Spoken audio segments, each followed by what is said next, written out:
പ്രിയപ്പെട്ട സുഹൃത്തുക്കളെ, കഴിഞ്ഞ ഏതാനും ദിവസങ്ങളായി മാധ്യമങ്ങളിലാകെ നിറഞ്ഞു നിൽക്കുന്നത് നടേശൻ, വെള്ളാപ്പള്ളി നടേശൻ എന്ന് പറയുന്ന ഒരു ജാതി നേതാവുമായി ബന്ധപ്പെട്ടിട്ടുള്ള വിവാദമാണ്. ആ ജാതി നേതാവ് വിവാദത്തിൽ പെടുന്നത് ഇപ്പോൾ ആദ്യമായിട്ടല്ല. കഴിഞ്ഞ ഏതാണ്ട് 200 ചില്ലുവാനം ദിവസം അയാൾ ഏതാണ്ട് ഒരു 10-60-70 എന്തോ വർഗീയ പ്രസ്ഥാനം നടത്തിയെന്നാണ് ഏതോ ഒരു ചാനലിൽ ഞാൻ കണ്ടത്. അയാൾ വാ തുറന്നാൽ ഈ പച്ചയായിട്ടുള്ള വർഗീയത മാത്രമേ അയാൾ പറയൂ, അല്ലെങ്കിൽ അയാൾ വാ തുറക്കുന്നത് തന്നെ ഈ പച്ചയായ വർഗീയത പറയാൻ വേണ്ടി മാത്രമാണ് എന്നത് നമ്മൾ എത്രയോ തവണ നമ്മൾ കണ്ടിട്ടുള്ളതാണ്. വളരെ ഈ പറഞ്ഞ പോലെ തരംതാണ ദുർഗന്ധം വമിക്കുന്ന വർഗീയത എപ്പോൾ വാ തുറന്നാലും പറയുന്ന ഒരു ജാതി നേതാവ് കേരളത്തിലുണ്ടെങ്കിൽ അത് ഈ നടേശനാണ് എന്ന് നമ്മൾ കാണാതെ പോകരുത്. വേറൊരു പ്രധാനപ്പെട്ട ഒരു നേതാവ്, ജാതി നേതാവ് ഉണ്ട്. അയാളുടെ പേര് സുകുമാരൻ നായരെന്ന്. അയാളെക്കുറിച്ച് നമുക്ക് ഒരുപാട് വിമർശനങ്ങളുണ്ടെങ്കിലും അയാൾ ഇതിൻ്റെ ഒരു 100% പോലും ഈ വർഗീയത പ്രചരിപ്പിക്കാറില്ല എന്ന് നമ്മൾ മനസ്സിലാക്കണം. ഈ നടേശൻ എന്ന് പറഞ്ഞ നേതാവ്, അദ്ദേഹം എന്തോ ഈഴവരുടെ സ്വയം പ്രഖ്യാപിത ദൈവമായിട്ടാണ് അദ്ദേഹത്തെ സ്ഥാപിച്ചിരിക്കുന്നത്. ഈഴവരുടെ മൊത്തക്കച്ചവടക്കാരൻ അയാളാണ് എന്നാണ് അയാൾ സ്ഥാപിച്ചിരിക്കുന്നത്. എന്നാൽ ഈഴവർക്ക് അയാളെ പുച്ഛമാണ് എന്നുള്ളതാണ് വേറൊരു കാര്യം. ഈഴവരുടെ പേരിൽ ശതകോടികൾ സമ്പാദിക്കലാണ് അയാളുടെ പ്രധാനപ്പെട്ട പണി. ഈഴവരോട് അയാൾ എന്താണ് ചെയ്യുന്നത് എന്ന് സംബന്ധിച്ചൊരു വീഡിയോ ഞാനിത് കഴിഞ്ഞിട്ട് ചെയ്യുന്നുണ്ട്. അപ്പോൾ ഈഴവർക്ക് വേണ്ടി താനിങ്ങനെ സംസാരിക്കുകയാണെന്ന് പറഞ്ഞിട്ട് മറ്റ് ന്യൂനപക്ഷ സമുദായങ്ങളായിട്ടുള്ള മുസ്ലിങ്ങൾ, ക്രിസ്ത്യാനികൾ, അവർക്കെതിരെയൊക്കെ അതിശക്തമായിട്ടുള്ള വർഗീയത 24 മണിക്കൂറും പറയുന്ന ഒരു ജീവിയാണ്, ഒരു നികൃഷ്ട ജീവി. പിണറായി വിജയൻ എന്ന് പറഞ്ഞല്ലോ, അത് ഇയാൾ കാണിച്ചിരിക്കുക ഒരു നികൃഷ്ട ജീവിയാണ് ഈ വെള്ളാപ്പള്ളി നടേശൻ. അയാളുടെ ഒരു പ്രധാനപ്പെട്ട പ്രശ്നം വെച്ചാൽ അയാളുടെയൊക്കെ അത്രയും ബോധം, 19 വയസ്സുണ്ട് ഇപ്പോൾ. വീട്ടിലൊക്കെ ഈ പറഞ്ഞ പോലെ വിശ്രമിച്ചിരിക്കേണ്ട അയാൾക്ക് ഈ പറഞ്ഞ പോലെ അയാൾ ഒരു പൊട്ടറാണ്. അയാൾക്ക് മിനിമം വിവരമേ ഉള്ളൂ. മിനിമം വിവരം പോലും ഉണ്ടോ എന്ന് തന്നെ സംശയമാണ്. അയാൾക്ക് അത്രയും വിവരമേ ഉള്ളൂ. പക്ഷേ അയാൾ ശതകോടീശ്വരനാണ്. അയാൾ ഈഴവർ മുഴുവൻ അയാളുടെ എന്തോ പുറകിലാണെന്നൊക്കെ പറഞ്ഞ് നടക്കുന്ന ആ മണ്ടത്തരം പൊട്ടത്തരമൊക്കെ വിശ്വസിക്കുന്ന കുറേ പൊട്ടന്മാരായിട്ടുള്ള രാഷ്ട്രീയ നേതാക്കന്മാർ ഇവിടെയുണ്ട്. അവരുടെയൊക്കെ വിചാരം ഇയാളെന്തോ വലിയ ആനയാണ് എന്ന്. അയാൾ യഥാർത്ഥത്തിൽ ഒരു ഉറുമ്പാണ്, പക്ഷേ ആനയാണ് എന്നുള്ള വിചാരമായതുകൊണ്ട് അവരെല്ലാവരും പോയി ഇയാളുടെ മുമ്പിൽ മൂക്കുമുട്ട മുട്ടിച്ച് നിൽക്കുന്നത് കൊണ്ട് അയാൾ ഇതുപോലുള്ള മണ്ടത്തരങ്ങളും പൊട്ടത്തരങ്ങളൊക്കെ വിളിച്ച് ഇങ്ങനെ ബുള്ളിൻ ദ ചൈന ഷോപ്പ് എന്ന് പറഞ്ഞതുപോലെ അയാൾ ഇങ്ങനെ കറങ്ങി തിരിഞ്ഞ് ഈ വൃത്തികെട്ട വർഗീയതയും പറഞ്ഞ് അയാൾ നടക്കുകയാണ്. മുസ്ലിങ്ങൾ, ക്രിസ്ത്യാനികൾ, അവർക്കെതിരെ എന്തെങ്കിലും വൃത്തികേട് പറയാൻ വേണ്ടി മാത്രമേ അയാൾ വാ തുറക്കുകയുള്ളൂ. കഴിഞ്ഞ 10 വർഷക്കാലമായി അയാളുടെ പ്രധാനപ്പെട്ട തൊഴിലെന്ന് പറഞ്ഞാൽ പിണറായി വിജയൻ എന്ന് പറഞ്ഞിട്ടുള്ള വേറൊരു ഒരു നേതാവുണ്ട്. അയാളുടെ പൃഷ്ഠം താങ്ങലാണ് അയാളുടെ പണി. അതിൻ്റെ കാരണം എന്താണെന്ന് ഞാൻ കുറച്ച് കഴിയുമ്പോൾ പറയുന്നുണ്ട്. എന്തായാലും അയാളിപ്പോൾ കഴിഞ്ഞ കുറച്ച് ദിവസം മുമ്പ് നടത്തിയിട്ടുള്ള ഒരു വർഗീയ പരാമർശം, CPIക്കെതിരെ അയാൾ നടത്തിയിട്ടുള്ള പരാമർശം, അവിടെ വന്നപ്പോൾ ഒരു മാധ്യമപ്രവർത്തകനെ അയാൾ അയാളുടെ മൈക്കൊക്കെ തട്ടിക്കളഞ്ഞതൊക്കെയായി ബന്ധപ്പെട്ടുകൊണ്ട് അയാൾ വലിയ വിവാദത്തിൽപ്പെട്ടിരുന്നു.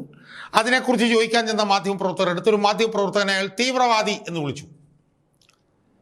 അത് വീണ്ടും വലിയ വിവാദമായി മാറി. അയാളെന്ത് MSFൻ്റെ പ്രവർത്തകനാണെന്നും ഈരാറ്റുപേട്ടയിൽ നിന്ന് വരുന്ന ആളാണെന്നും അതുകൊണ്ട് തീവ്രവാദിയാണെന്നുമുള്ള ശുദ്ധ അസംബന്ധവും വിവരക്കേടുമാണ് ഇയാൾ വിളിച്ചു പറഞ്ഞത്. അയാളെന്താ പറഞ്ഞത്? മുസ്ലിം നാമധാരിയാണ്, അയാൾ ഈരാറ്റുപേട്ടയിൽ നിന്നാണ് വരുന്നത്. എന്നുവെച്ചാൽ ഈരാറ്റുപേട്ടയിൽ കൂടുതൽ മുസ്ലിം സമുദായങ്ങളാണുള്ളത്. അവിടുന്ന് വരുന്ന ആളാണ്. ഈരാറ്റുപേട്ടയിൽ നിന്നായതുകൊണ്ട് അയാൾ തീവ്രവാദിയാണ് എന്നാണ് അയാൾ പറഞ്ഞത്. അതും അതിഭീകരമായിട്ടുള്ള വിമർശനങ്ങൾ പൊതുമണ്ഡലത്തിൽ നിന്ന് ഉയർന്നു വന്നു. പക്ഷേ രാഷ്ട്രീയക്കാരനൊന്നും ഈ പറഞ്ഞ പോലെ ഇയാളെ കണ്ടാൽ കവാത്ത് മറക്കുന്നുള്ളതുകൊണ്ട് അവർക്കൊന്നും പറയാനുള്ള ധൈര്യം ഉണ്ടായില്ലെങ്കിലും പൊതുമണ്ഡലത്തിൽ നിന്നും മാധ്യമങ്ങളിൽ നിന്നും അതിരൂക്ഷമായിട്ടുള്ള വിമർശനങ്ങളാണ് ഈ വൃത്തികെട്ട ഈ മത നേതാവ് ഈ നടേശനെതിരെ ഉയർന്നു വന്നത്. അത് വന്നു കഴിഞ്ഞപ്പോഴത്തേക്ക് നടേശൻ വന്നിട്ട് വീണ്ടും പറയുകയാണ് അയാൾ തീവ്രവാദി എന്ന് ഞാൻ പറഞ്ഞതിൽ തീവ്രമായി വാദിക്കുന്നത് കൊണ്ടാണ് എന്ന്. എന്തൊരു വിവരം കെട്ടവനാണ് ഇയാളെന്ന് ആലോചിച്ചു. ഇയാൾക്ക് എന്തെങ്കിലും ഇയാളുടെ പൊട്ടത്തെ തലയ്ക്കകത്ത് എവിടെയെങ്കിലും ഇച്ചിരി വിവരം അയാളുടെ ബാക്കി കിടപ്പുണ്ടോ? തീവ്രമായി വാദിക്കുന്നതുകൊണ്ടാണ് തീവ്രവാദി, ബാക്കിയുള്ളവരൊക്കെ മിതവാദികളാണ് എന്നൊക്കെ പറഞ്ഞിട്ടുള്ള മരപ്പൊട്ടത്തരം അയാൾ വിളമ്പിക്കൊണ്ടിരിക്കുകയാണ്. അത് പറഞ്ഞുകൊണ്ടിരിക്കുന്ന അയാളൊരു മരപ്പൊട്ടനാണ് എന്നുള്ളതുകൊണ്ടാണ് ഞാൻ നേരത്തെ സൂചിപ്പിച്ചു. സുഹൃത്തുക്കളെ, എൻ്റെ പ്രധാനപ്പെട്ട ഈ വീഡിയോയിലെ വാദം എന്ന് പറയുന്നത് കഴിഞ്ഞ 2 ദിവസമായി ഈ വെള്ളാപ്പള്ളി നടേശൻ ഈ മാധ്യമങ്ങളിൽ നിന്നും പൊതുമണ്ഡലങ്ങളിൽ നിന്നുമൊക്കെ ഇങ്ങനെ നിരന്തരം അടി വാങ്ങിച്ചുകൊണ്ടിരിക്കുകയാണല്ലോ. നിരന്തരം പൊതുമണ്ഡലമൊക്കെ എടുത്തിട്ട് അയാളെ ചവിട്ടി കീറുകയാണ്, മാധ്യമങ്ങളെ കൊത്തി കീറുകയാണ്, അയാൾ അടി മേടിച്ചുകൊണ്ടിരിക്കുകയാണ്, നിരന്തരമായി അടി മേടിച്ചുകൊണ്ടിരിക്കുകയാണ്.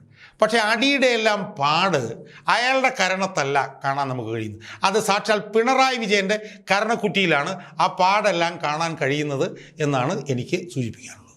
അടി മുഴുവൻ അയാൾക്കിട്ടാണ്.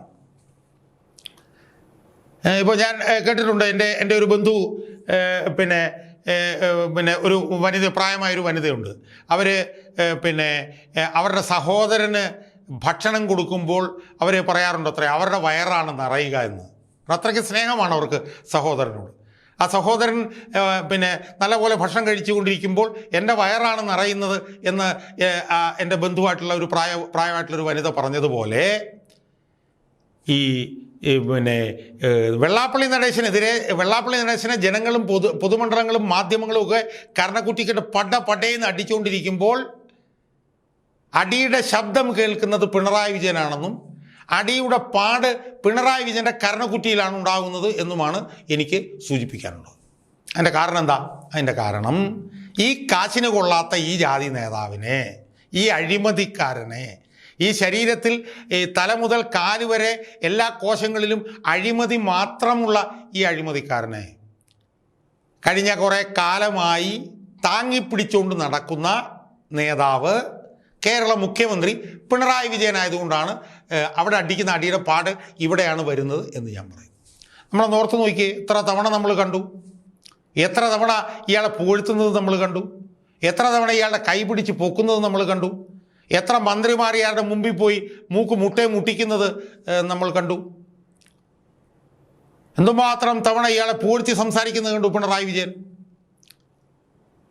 ഏതാണ്ട് ശ്രീനാരായണ ഗുരു കഴിഞ്ഞാൽ പിന്നെ ഏറ്റവും വലിയവനാണ് എന്ന് തോന്നിക്കുന്ന നിലയിലല്ലേ ഈ പിണറായി വിജയൻ ഈ തരംതാണ ഈ അഴിമതിക്കാരനായിട്ടുള്ള ഈ നടേശനെയും പൊക്കി പിടിച്ചുകൊണ്ട് നടക്കുന്നത് നമ്മൾ കണ്ടു. നമുക്കൊക്കെ സത്യം പറഞ്ഞാൽ എത്ര തവണ ഛർദ്ദിക്കാൻ വന്നിട്ടുണ്ട്. അവസാനം അയ്യപ്പ സംഗമം നടത്തിയപ്പം അതിലേക്ക് അങ്ങോട്ടൊക്കെ ഇയാളുടെ വലിയ വില കൂടിയ കാറിൽ പോയപ്പോൾ ആ കാറിൽ വരെ ഈ വിജയൻ ഈ അഴിമതിക്കാരനായിട്ടുള്ള നടേശനെ കയറ്റിക്കൊണ്ട് പോകുന്നത് കണ്ടിട്ട് ആളുകളൊക്കെ റോഡിലൊക്കെ നിന്ന് തുടർച്ചയായിട്ട് ഛർദ്ദിക്കായിരുന്നു കേൾക്കുന്നത്. അത്രയ്ക്ക് പരമപുച്ഛമല്ലേ ജനങ്ങൾക്ക് തോന്നിയത്. ശരിക്കും പിണറായി വിജയനെതിരായിട്ട് തിരിച്ചടി കിട്ടിയതിൻ്റെ ഏറ്റവും പ്രധാനപ്പെട്ട കാരണങ്ങളിൽ ഒന്ന് ഈ വൃത്തികെട്ടവനെ കാറെ കയറ്റിക്കൊണ്ട് പോയതാണെന്ന് ആർക്കാണ് അറിയാൻ പാടില്ലായിരുന്നത്. അപ്പോൾ അത് ശരിയായോ എന്ന് പിണറായി വിജയനോട് ചോദിച്ചപ്പോൾ പിണറായി വിജയൻ പറഞ്ഞു അതിനകത്ത് എന്താ തെറ്റ്. കാരണം പിണറായി വിജയൻ ഏതാണ്ട് തൻ്റെ ഗുരുവായിട്ട് കൊണ്ടു കിടക്കുന്നവനാണ് ഈ അഴിമതിക്കാരനായിട്ടുള്ള നടേശനെ തൻ്റെ ഏതാണ്ട് ഗുരുവിനെ പോലെയാണ് പിണറായി വിജയൻ കൊണ്ടു കിടക്കുന്നത്. ആ പിണറായി വിജയൻ ചോദിക്കുന്നത് അതിനെന്താണ്, വഴിയിൽ നിന്നും എന്നോട് കയറാൻ പറ്റുമെന്ന് ചോദിച്ചു, ഞാൻ കയറ്റിക്കൊണ്ടുപോയി എന്ന് അയാൾ വീണ്ടും അഹങ്കാരി അതിനെ ന്യായീകരിക്കുകയാണ്. അതിനെക്കുറിച്ച് വിനോദ് വിശ്വത്തിനോട് ചോദിച്ചപ്പോൾ വിനോദ് വിശ്വം പറഞ്ഞു ഞാൻ കേട്ടില്ല, ഞാൻ ചിലപ്പോൾ ചിരിക്കുകയും ക്ഷയിക്കാനൊക്കെ കൊടുത്തു നിൽക്കിരിക്കും, പക്ഷേ ഞാൻ കയറ്റിക്കൊണ്ടൊന്നും ഞാൻ പോകില്ല എന്ന് ബിനോയ് വിശ്വം പറഞ്ഞു. അയാൾ പിന്നെയും പറയുകയാണ്. പിന്നെ അയാളോട് ചോദിച്ചപ്പോൾ പറഞ്ഞു ഞാൻ ബിനോയ് വിശ്വമല്ല പിണറായി വിജയനാണ്. ശരിയാണ്, പിണറായി വിജയൻ എന്ന് പറഞ്ഞവൻ, പിണറായി വിജയൻ എന്ന് പറഞ്ഞ ആൾ ഈ വൃത്തികെട്ടവൻ്റെ ഒരു ശിഷ്യനെ പോലെയാണ് കാണുന്നത്. അപ്പോൾ അതുകൊണ്ട് ഞാൻ കൂടുതൽ ദീർഘിപ്പിക്കുന്നില്ല. ഈ നടേശൻ എന്ന് പറഞ്ഞ ഈ വൃത്തികെട്ട അഴിമതിക്കാരൻ അഴിമതി മാത്രം ചെയ്ത് അയാൾ ഒരു പൊട്ടറാണെന്ന് ഞാൻ പറയാൻ കാര്യമില്ല. അയാൾ പത്രസമ്മേളനത്തിൽ ഇരുന്നിട്ട് ചോദിക്കുകയാണ്, അതായത് ഞാൻ കാറേ കയറിയ എന്താ കുഴപ്പം, ഞാൻ ഒരു പിന്നോക്കക്കാരനായതുകൊണ്ടല്ലോ ഇത്രയും പ്രശ്നം വരുന്നത്, മുന്നോക്കക്കാരനായിരുന്നെങ്കിൽ ഇങ്ങനെ. ഞാൻ പറഞ്ഞു അയാൾക്ക് എന്തെങ്കിലും വിവരമുണ്ടോ? അയാൾ ഈ വിവരമുള്ള മലയാളിയോടാണ് സംസാരിക്കുന്നതൊക്കെ മനസ്സിലാവണ്ടേ. ഇത് പിന്നോക്കക്കാരനായുള്ള കാറേ കയറിയതുകൊണ്ടാണോ പ്രശ്നമായത്? അപ്പം അങ്ങനെയാണെങ്കിൽ വിജയനും ഒരു ഈഴവനല്ലേ, ഈഴവനും ഒരു പിന്നോക്ക സമുദായമല്ലേ? അതായിരുന്നോ പ്രധാനപ്പെട്ട പ്രശ്നം? അതല്ലായിരുന്നല്ലോ പ്രധാനപ്പെട്ട പ്രശ്നം. അപ്പം ഞാൻ പിന്നോക്കക്കാരനായതുകൊണ്ടല്ലേ എന്നെ. എന്നിട്ട് അയാൾ പറയുകയാണ് ഞാൻ 50 വർഷമായിട്ട് ബെൻസ് കാറി കിടക്കുന്ന, ആ ബെൻസ് കാറി കിടക്കുന്നത് അയാൾ അഴിമതി കൂടെ ഉണ്ടാക്കിയിട്ടുള്ള പണമല്ലേ. അപ്പം അതുകൊണ്ട് ഇയാളെ പൊക്കിക്കൊണ്ട് കിടക്കുന്ന, ഇയാളെ ഗുരുസ്ഥാനത്ത് കൊണ്ടുകൊണ്ട് നടക്കുന്ന പിണറായി വിജയൻ്റെ കരണക്കുറ്റിക്കിട്ടാണ് യഥാർത്ഥത്തിൽ ജനം അടിക്കുന്നത്. ഇവരേതാണ്ട് ഒരു ഇരട്ടപ്പറ്റ മക്കളെ പോലെയാണ്. അതുകൊണ്ട് ഇയാളുടെ കരണക്കുറ്റിക്കിട്ട് ജനം യഥാർത്ഥത്തിൽ വെള്ളാപ്പള്ളി നടേശന് കൊടുക്കുന്ന അടി മുഴുവൻ പിണറായിയുടെ കരണക്കുറ്റിക്കിട്ടാണ് കിട്ടുന്നത് എന്ന് നമ്മൾ മനസ്സിലാക്കണം. വെള്ളാപ്പള്ളയെ അടിക്കുന്നതിൻ്റെ ശബ്ദം, വെള്ളാപ്പള്ളിയുടെ കർണക്കുറ്റിക്കിട്ട് അടിക്കുന്ന ശബ്ദം മുഴുവൻ പിണറായി വിജയനാണ് പടയെന്ന് കേട്ടുകൊണ്ടിരിക്കുന്നത്. വെള്ളാപ്പള്ളിയുടെ കർണക്കുറ്റിക്കിട്ട് ജനവും മാധ്യമങ്ങളും കൊടുക്കുന്ന ഓരോ അടിയുടെയും പാട് പിണറായി വിജയൻ്റെ 2 കർണക്കുറ്റിയും നോക്കിയാലും നമുക്ക് കാണാൻ കഴിയും എന്നാണ് എനിക്ക് എൻ്റെ പ്രേക്ഷകരോട് ഈ വിഷയവുമായി ബന്ധപ്പെട്ട് പറയാനുള്ളത്.